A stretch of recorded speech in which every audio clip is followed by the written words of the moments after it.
Qadrli do'stlar, shuningdek bilan bizniki Indoneziyaga bo'lgan safarimiz muvaffaqiyatli boshlandi.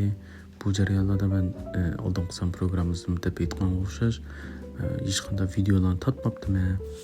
Ammo bir qancha rasmlar bilan o'zimniki o'ylaganlarimni sizlarga o'rtoqlashmoqchiman. Buni bismillah deb deganda Tokioga joylashgan Haneda aerodromiga sağ-salamat yetib kelib oldik.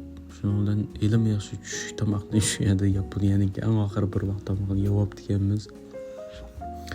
Bismillah deb Haneda aerodromidan ayrildik. Haneda aerodrominiki hikoyasi jazmansizlarni intayin qiziqtirdi deb o'ylayman, lekin hozir vaqt munosabati bilan buni tushuntirishni men keyingi san programmalarimizga tashlab qo'yman. Haneda aerodromi baklam yaxshi hikoyalari bor, qadrli ko'rmanlar. Shularni men sizlarga hamon bir kun o'rtoqlashaman. Şimdi bismillah deb aeroplanga chiqib mangdik.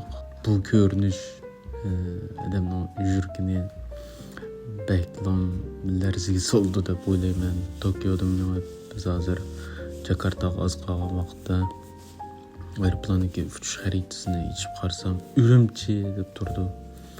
Nurg'ulg'an aslimlar qallamga keldi. O'zim aeroplanning teshiga qarab o'tirib, nurg'un narsalarni o'ylab ketdim. Balkim bunday hissiyat hammamizda o'rtoq bo'lishi mumkin deb o'ylayman. Bo'libmi jadalga chiqqandan keyin vatanga qaytib boqmagan do'stlarniki hissiyatimiz o'xshash o'rtoq deb o'ylayman.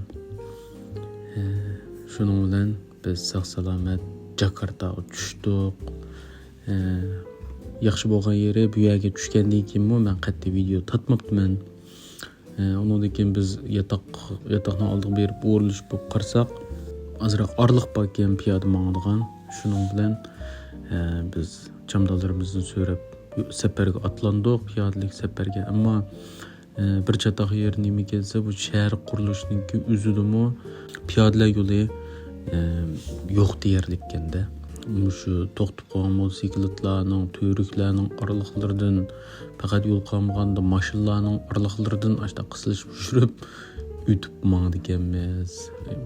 Bu bexatarlik jihatdan to'g'ri yaxshi emas ekan deb o'yladim. Jakartadagi ahvoli shunday o'xshaydi deb o'yladim, ammo yaxshi muhit, yaxshi sharoitli rayonlarim ko'p ekanda.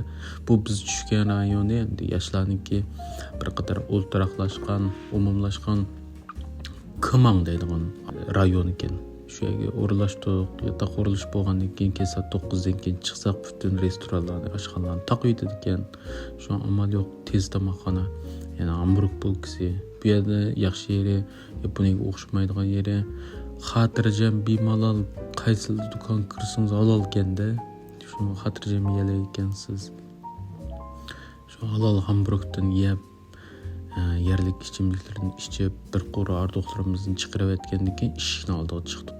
Qarshi tarafiga o'tsaklam bir kebab sotayotgan bolalar bor ekanda, shuni ko'rib, "O'yo" deb paranglashdik.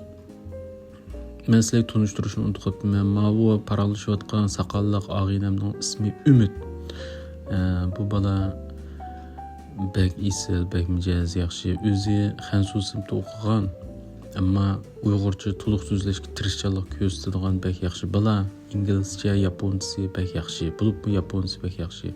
Yaponiyaga kelganda 17 yil, 18 yil bo'lib qoldimki, to'liq o'rta maktabdan bitirib kelgandan keyin oliy maktab, unga aspirantlikni mishaydi yaponlar bilan birga o'qigandan keyin yaponcha beklam yaxshi.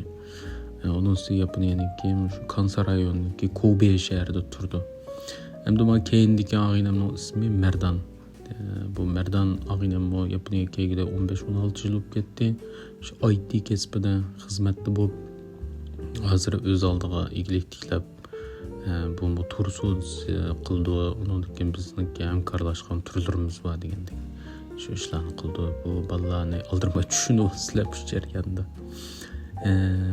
Ammo ikki yilisining yaxshi yeri qo'saqqa yama amroq buzibmi Merdan ishqib shunda yeydigan narsa bo'lsa oshirib qo'ymayman deb bilan yama yaxshi tirishchilik ko'rsatgan bo'ldi. Ondan keyin biz bu kebapxonaning oldiga kelgan vaqtimizda mana ko'rinish ko'rdinglar. Ma odamninki ko'rinishi biz oldimizga tuyuqsizlan paydo bo'lib deb bekchuch ketdik. Bu endi tilamchiganda pul tilaydi ekan. Ammo chiroyini ko'rsatmaydi ekan. Shu qo'lini ko'tarib, qo'lini ichib oldimizga kelib pulni ko'targan deb bekchuch ketdik. Uning ustiga endi muzikasi bor ekan, naqsh muzikani qo'yib, bolalarni keyniga ergashtirib, o'sha tilamchilik qildi ekanda. Bek hayron qoldik. Nima sabab ekanligini to'z to'liq tushunib Jakartaga birinchi ta'sir qilgan mazmun mush bo'ldi. Keyin bir qurchuglab kelaylik deb kechlik manzillarni ko'raylik deb sirtga chiqdik. Jakartadagi tunji tushib kechlik tomoqni yeb bo'lgandan keyingi 20 kunlik ta'sirotimiz mush bo'ldi. Endi ertadagi mazmunlarimiz texmi qiziydi. Keyingi programmamizda diqqat qilgaysizlar.